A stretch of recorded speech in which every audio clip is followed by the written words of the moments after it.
So demand avoidance in isolation is a behaviour, and in isolation it does not mean that that person necessarily has PDA or is autistic with a PDA profile.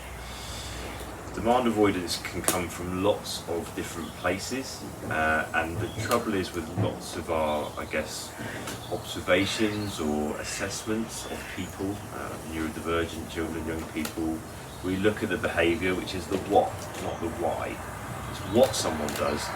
It doesn't tell us why they're doing it, and it's often in the why that we can find out more about their neurotype, them as a person, and what perhaps is the best way to support them to move forward. So I think with a behaviour like demand avoidance, it's important to isolate some of the whys, and again appreciate that it isn't just something that is exclusive to an autistic person with a PDA profile. So, for example, an autistic person will often show lots of demand avoidance, but that can often come from lots of different whys.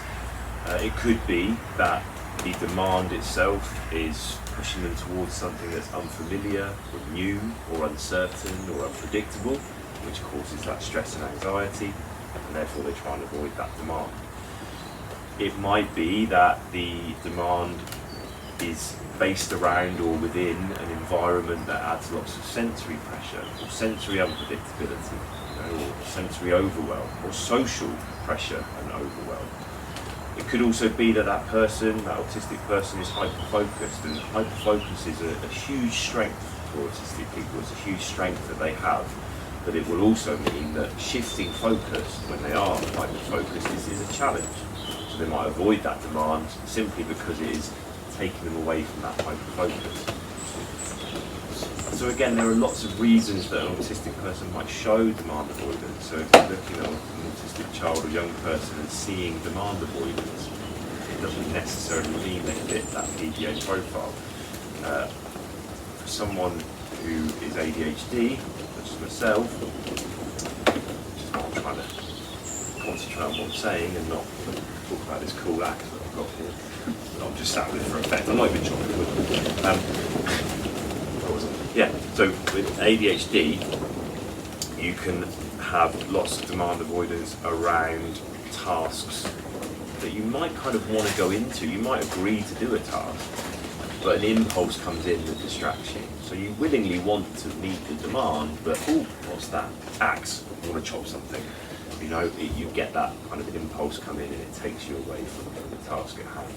And what can be particularly difficult is if that task is in some way dull, not interesting, boring.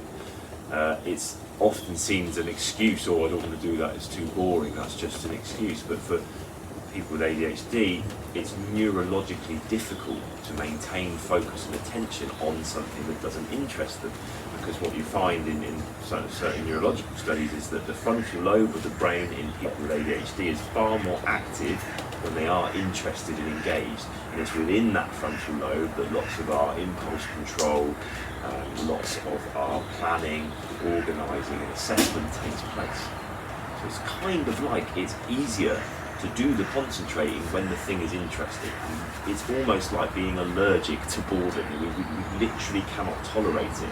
You know, personally, I find I get the biggest amounts of emotional dysregulation sometimes when those tasks are quite boring and dull, and it's almost like my brain will not allow me to stay in that position and find ways to make it interesting, whether that is a negative or a positive. So you kind of have to lean into it and work towards making it positive.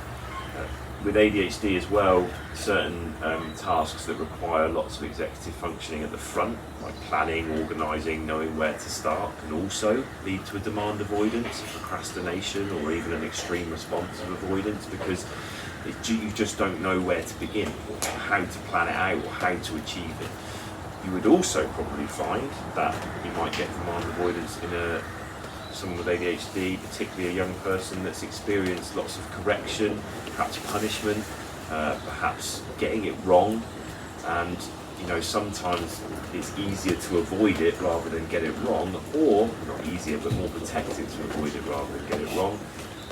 But equally you might, and I've certainly experienced in lots of young people I've worked with for long periods of time, they might start to move towards a more oppositional baseline. And I think part of that is protecting their own self-esteem. You're going to tell me I got it wrong anyway, I'm going to get in trouble, I'm going to get told off, so I'm going to take ownership of that.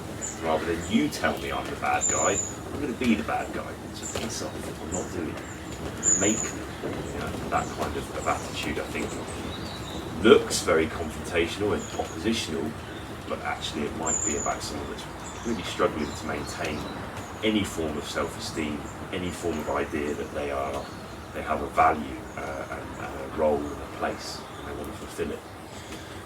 So with PDA, come to Autistic with a PDA profile, it's not as much about what the demand is or why the demand is there. It's more about the fact that that demand exists in and of itself.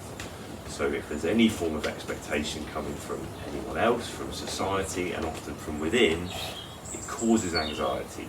And what that person will do to kind of alleviate that anxiety, and not really in a conscious way as such, it's more of a survival mechanism, they will seek to control. So a PDA demand avoidance is not necessarily to do with what the demand is, it's just the fact that it is a demand in the first place. So it's about seeking control, seeking autonomy to alleviate that feeling of anxiety. So again, when we look at demand avoidance as a behaviour, we've got to be careful not to just assume that it is pathological. Pathological is a compulsion. They are compelled to avoid that demand. Whereas it could be, they're ADHD, they're impulsively avoiding that demand. It could be that if they're autistic, they're logically avoiding that demand from their own perspective. So again, it's really important that we look at that whole person, that individual, and we look at what's best. And if you follow any of my kind of work and videos, you'll know that I'm a big proponent, advocate for the low demand approach. In all of those three cases, for me, the lower demand approach, giving choice, control, autonomy, options, not pushing when there's resistance, backing off is not backing down, it just creates space for a better decision to be made or for us to find another way of supporting. That's why I think that approach can work for all different types of young people. So thanks for watching. If you like the video, if you like the information, please like, subscribe, share, all of those things. I'm a little bit further away from the smoke this time, so I'm not coughing quite as much. Thank you to Marcus for having me here. Maybe use his fire for a fireside thought. Cheers.